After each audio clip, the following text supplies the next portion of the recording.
যে সংগঠন করা নিগমানন্দ যুব সংগঠনের মূল উদ্দেশ্য নয়।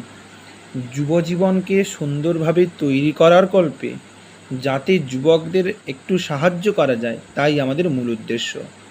এখন প্রশ্ন হতে পারে যে জীবনের মূল লক্ষ্যটি কী? জীবনের মূল লক্ষ্যটি হচ্ছে সত্যকে উপলব্ধি করা। এটি আমাদের শাস্ত্রে বলা হয়েছে এবং বহু মহাপুরুষের মুখনিসৃত বাণী থেকেও আমরা পাই।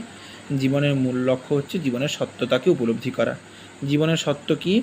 না সকলেই ব্রহ্ম, সকলেই সমান, যেটি আমাদের সনাতন আদর্শ। এই তত্ত্বকে উপলব্ধি করাই কিন্তু জীবনের শেষ কথা, যাকে অনেকে বলে থাকেন ঈশ্বর দর্শন, যাকে অনেকে বলে থাকেন মুক্তি, নির্বাণ মুক্তি ইত্যাদি। এই বিষয়গুলো কিন্তু এই সত্যকেই উপলব্ধি করা।